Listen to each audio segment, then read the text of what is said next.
Hey friends, welcome to Gardening with Creekside. Today I'm going to give you an update on all of the projects here in the backyard. We've had a lot of fall cleanup preparing for a beautiful spring and summer of 2024. We are going to take it a little easy today.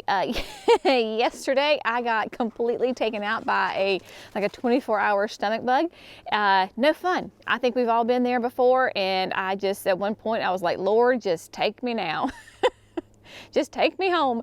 But I am feeling better today. Tired, but I am feeling better. A huge shout out and thank you to my sweet husband for stepping up and filming yesterday, because honestly, that was the absolute last thing on my mind. So what we're gonna do today is gonna take it easy as far as physically. But that does not mean this is not really important information that you can take and apply to your garden right now. We are North Carolina, a zone 8A, and I realize that we are in probably maybe a different situation than maybe half of the country, because it is getting to be late December here, and we have very mild winters, right, compared to the rest of the country.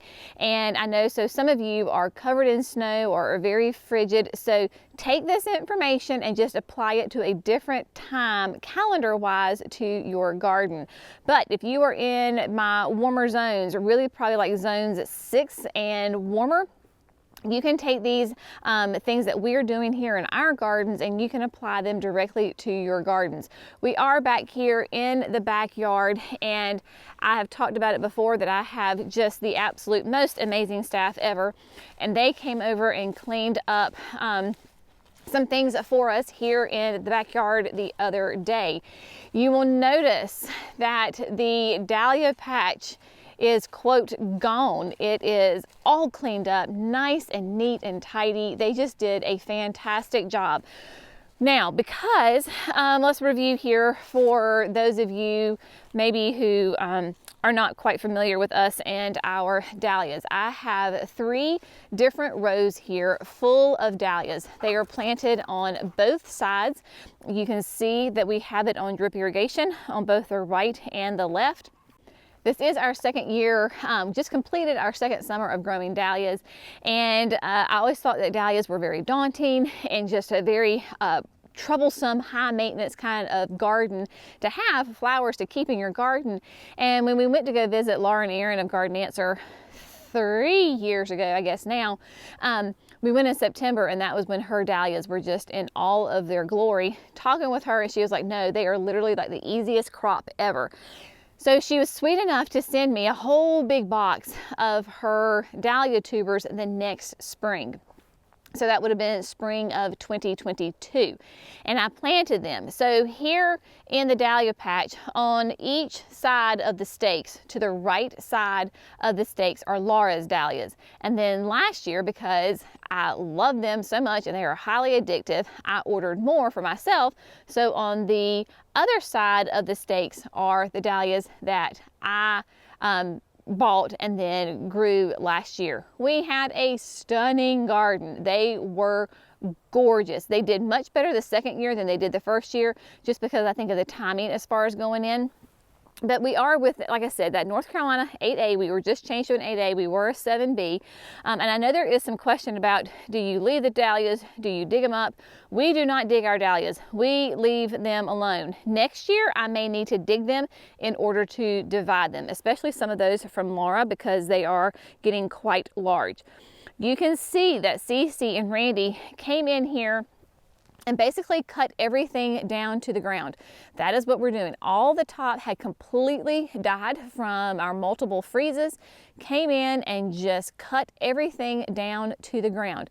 I am going to come back through and we are going to apply a nice layer of compost mulch, because dahlias really enjoy that nice, rich, organic material.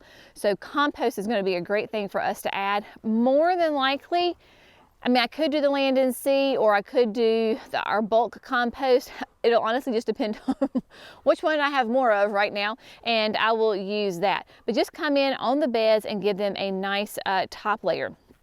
As far as being worried about losing my dahlias, so last winter was the first winter that I had dahlias in the ground, like Laura's dahlias. And for us, it's not the cold temperatures that we're worried about with our dahlias, it is the wet winters. This area, it might be kind of hard to tell from the camera, but it is on a gentle slope. So this whole area, especially from this, it goes up, and then there's a nice gentle slope. So this area does not sit in water. It drains really, really well. And I only lost probably 3 or 4 tubers out of 200. I mean, she sent me a ton.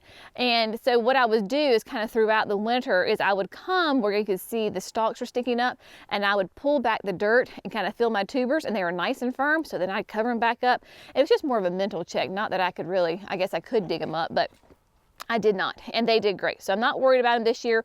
We'll put some mulch on them and then they will be fine. So Dahlia patch is all cleaned up and ready to go. If you have been following us, or been with us for the past couple of months, you may remember that we are going to be hosting a wedding the end of May. Our sweet Alyssa, who works for us, she is getting married, and the reception is going to be right here in the backyard. So we are going to have a nice big tent right here. All the fun reception festivities will be back here in the backyard. The dahlias, I was looking at my pictures last year, we will have some beginning to bloom, but we'll have nice green growth coming up, and they will have some flowers on them. So we're super excited about that. Clearly, I do not remove my stakes. It is just too much of a pain to take these these metal steel rods in and out. These are fence posts. I could come back through, and maybe I will. Maybe I'll get some spray paint and like spray paint them like a nice, I don't know, a natural brown kind of thing, just to kind of disguise them just a little bit more. It's actually a really good idea. I might do that sometime soon. Or green, I don't know, whatever. But just to disguise them a little bit, but I do not take them out. That is just way too much work. And taking them out, and then my luck, when we put them back in, we'd probably put them like straight through the middle of a dahlia tuber. So we leave them alone. So that's the dahlias. If you have dahlias and you're in our area, in our kind of those zones, you need to get them nice and cleaned up and cut back, apply a nice layer of mulch. You'll be good. In the springtime, I did not feed them this year. I just used that compost as a good food fertilizer for them. If you want a step-by-step, season-by-season of how to take care of your dahlias, I personally found that Swan Island dahlias, just online, that's where I bought some of mine. They do a great, like I said, season by season care of dahlias. I will try to remember to link that, but go to swanislanddahlias.com and just look under their maintenance category kind of thing, and it will have you lots of good information there, because go to the experts, right? They are the growers of these dahlia tubers, so we're going to rely on them. Now, another area that my ladies took care of me with is over here in the Phantom Hydrangea bed. This is a flower bed that we installed 3 years ago, I believe it was. We have these Phantom hydrangeas that are very, very similar to limelights. Now, do I know the exact difference between a Phantom and a limelight? I do not, other than I would say maybe that the limelights are a little bit more vigorous and that their flowers are a little bit more compact. But we have tons of them through here. We had been growing Phantoms at the nursery in our early years. They did not sell, and so why throw them away or toss them? So we put them in the landscape, and we have got a nice huge bed in here. The ladies came back through, and because these are panicle hydrangeas, and they pruned them. So you can see that they did an excellent job of just cutting these babies back by a third to a half. No more, it was no more than a half, definitely at the least. I mean, yeah, at the absolute most, it was a half, and even then, I don't even think it was a half. Cleaning them up, because panicles, of course, bloom on new growth. So these get pruned, and they will be just beautiful. The vision here, of course, is that they will just continue to grow and get more and more massive. Those beautiful flowers up next to, these are cryptomerias, and cryptomerias, we planted these before the house was even built. Like, we were in the construction process, but we went ahead, Jerry and I planted these. So these are like 21 years old, and they provide a beautiful evergreen screen. And then the Phantoms here in front of them are just stunning. The Phantoms will get nice and big within that somewhere between that 6 to 10 mature size, tall and wide. We want it to be a nice big hedge right here. Again, for the wedding, they probably won't be blooming, but they will be nice and green. I also have in here lots of jonquils. This is where I have gigantic star, same ones that I planted up at the chicken coop, and they are just dotted all through here. I have some pictures from last year when they were blooming, and they were just spectacular. We added some perennials this year. We're kind of right where Brenna is sitting. I've got some Solidago, I've got some Rudbeckia, I've got some Agastache. So they came in here and cleaned all that up for me. Again, what we're gonna do is we're gonna come back and just lay like a bulk mulch compost on this bed. This is nothing but natural native red clay. Very, very thick. There is no irrigation on this flower bed. And so adding that nice thick mulch will help control the weeds.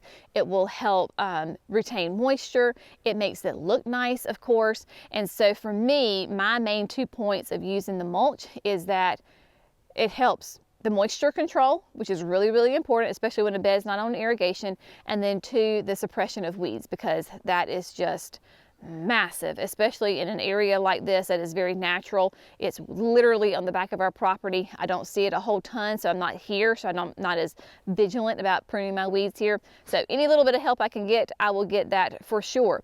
And then let's see, one other area, well, not one other, there's a lot of areas that still need a little bit of work. Let's go through here and talk about that. So if you have areas like this in your garden, you can take care of them as well. This is the little flower bed right beside the garden shed, of course, the house, driveway, and then what we call the forest pansy bed is just right here. In this bed, we have, let's just start at the front where Brenna is.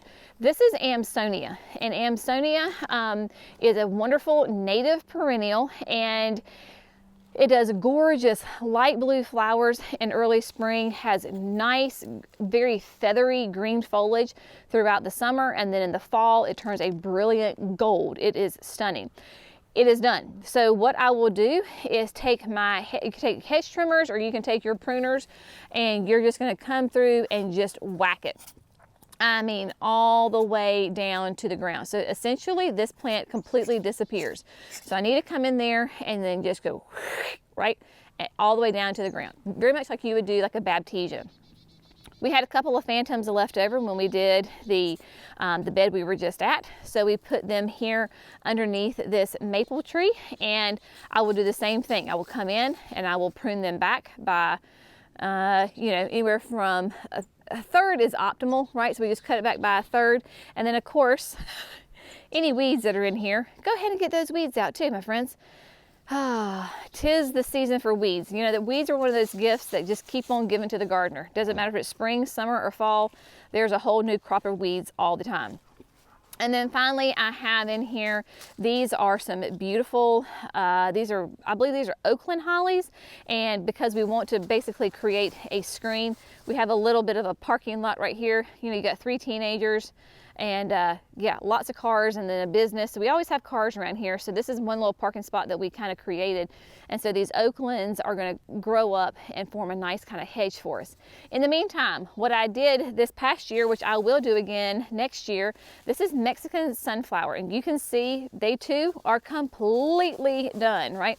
Mexican sunflowers are beautiful annuals that get nice and big. Very, very happy plants. But they are absolutely covered in these brilliant orange flowers. The butterflies absolutely go nuts over this plant.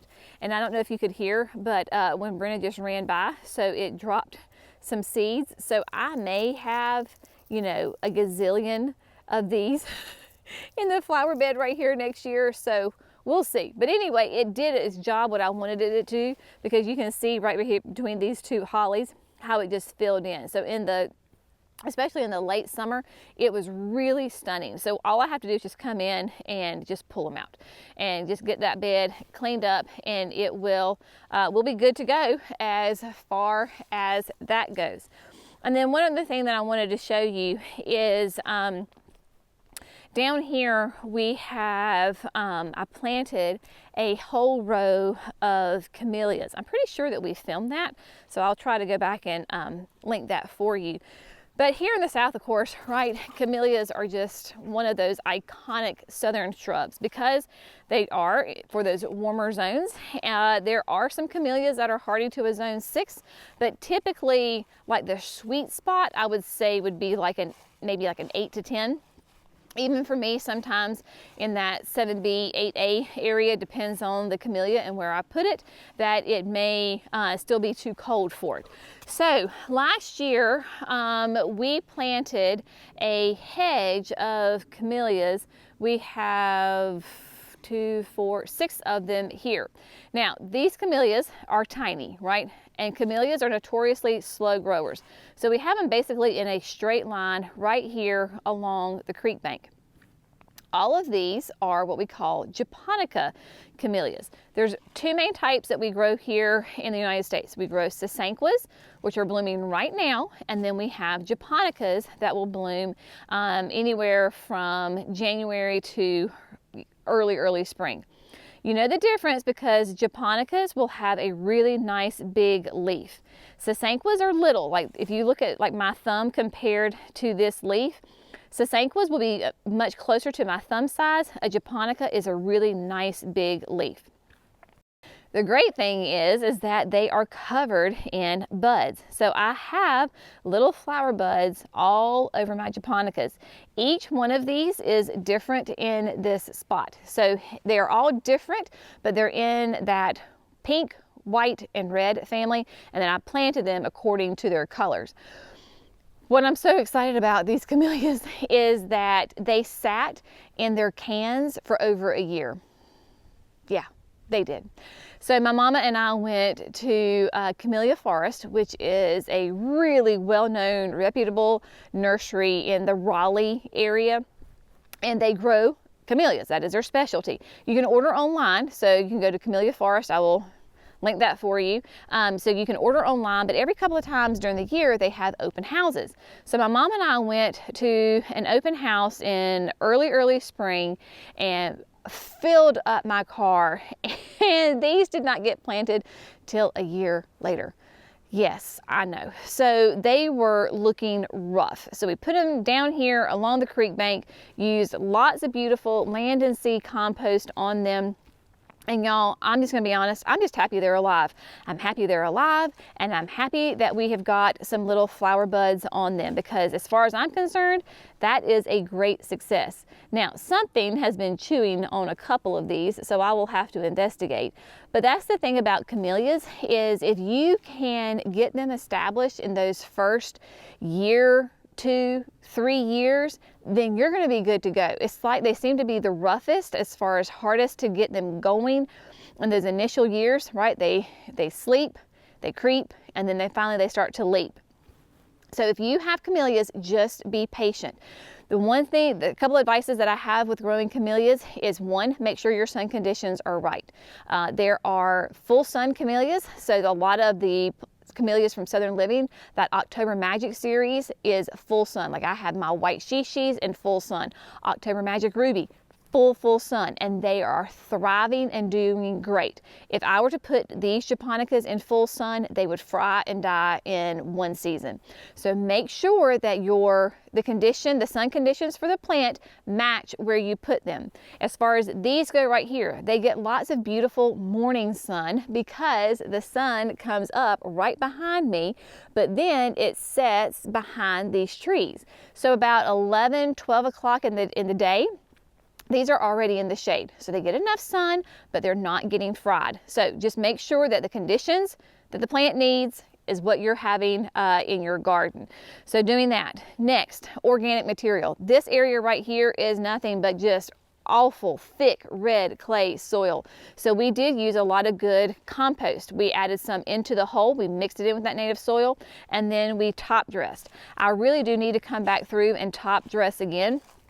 Obviously the leaves are very thick and have fallen a lot right here, but you can see this brown. This is still some of that great land and sea. So what I want to do is come back and I'm going to pull back some of the leaves, put that land and seed back, and then I will apply some new land and seed rather, and then I'm gonna put the leaves back because that kind of holds in the moisture. So I'm going to do that. And then as far as feeding your camellias, camellias are acid-loving plants. They absolutely love acidic conditions. So one of the best things, fertilizers for me to use, is Hollytone. So Hollytone, of course, is from our friends at Espoma.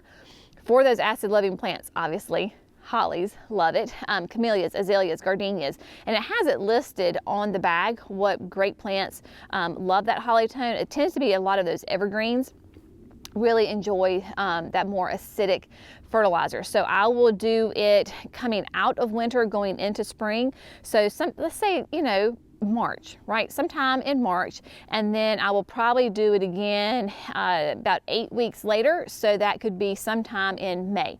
So if I can feed them twice when they're really going into that growing season, temperatures are warming up, and so that will help get them fed. That's especially important when you're trying to get them going. If you have really established camellias, then you know you don't really have to do anything to them. They are happy, they are good to go, and they will be loaded with flowers that come either fall or winter.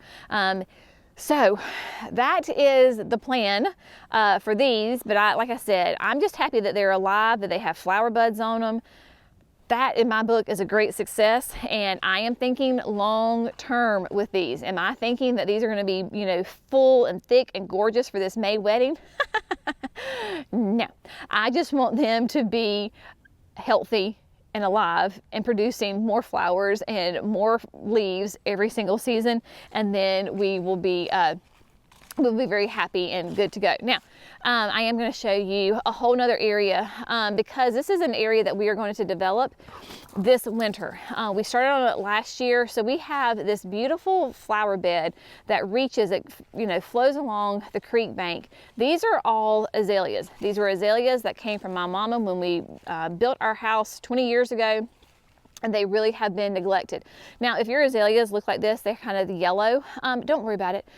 That could be just temperature. You know, azaleas, this is when they absolutely look their worst, but they will be flushed back out. And so this is what we're going to do, is clean this area up. This area has been really neglected for years now. And with the wedding happening in May, all of the wedding guests will leave the nursery and they're going to walk all this way to the backyard. This has been an area that we have wanted to develop and just maintain, I mean, for years and years. I mean, that's why we planted. We've got all, like I said, the different azaleas in here. We've got nice macrophylla hydrangeas in here. And you can see, we also have lots of sticks. We have lots of weeds. But look at these hellebores back there. Those are all Lenten roses. These are the kind of old-timey ones that will naturalize and reseed themselves. And then, yes, y'all, it is a hot mess. I am fully aware of that, but it's going to be gorgeous. We're gonna make it pretty. All of these that you see up here, all of these kind of sticks, dare I say, those are Japanese anemones, and when they are blooming, they are absolutely stunning. It is a great kind of a ground cover. The only problem that we have with this is, of course, that we're just not maintaining this area, is that we get kind of those invasive briars. So we've got some briars in here that can get really aggressive, and so we've got to get in there and get those cleaned up. But I plan on leaving the anemones because they are just absolutely beautiful. And then of course we have more macrophylla hydrangeas. This is a grass. We're going to pull this grass out because it just got randomly either planted there or it became a volunteer. I'm not sure, but it just does not fit. So that's going to come out. And then of course our limelight hydrangea that is probably 14 years old, and it is just absolutely ginormous. So we will come back in here and give it a nice prune. So that way it'll be beautiful and nice and thick for next year. But just to give you an idea, so this is where I pruned it last year, right? So last February I pruned it, and then this is all new growth this year. That was the flower. Isn't that crazy? I mean, that's the thing about these limelights, and that's why we don't prune them back more than a half, because if you can look down here, look how, I mean, it is like a tree. This whole thing is just a massive root system, trunk system. The root system is large, but the trunk, but just really, really thick. I mean, that's probably an inch diameter. And so that's why we say don't prune them back too severe every year, so that way they can get nice and strong. All right, my friends, energy level completely gone. I'm done for the day now. But hopefully you have found this helpful. Things to do in your yard. There's always something to be done in the garden, even if you're covered in 6 feet of snow. You know what my favorite part of winter is, as far as the garden goes, is dreaming and planning for next year. So if you can't physically get out in your garden because of either weather conditions or physical limitations, start dreaming, start planning, start thinking, what am I going to do? It doesn't matter if you have, you know, acres of property, or you have a patio or a balcony and you have a couple of containers. It is still so much fun to dream and plan about what you can do next growing season. So as always, we so appreciate you. Thank you for growing with Creekside. We'll see you in the next video. Bye, friends.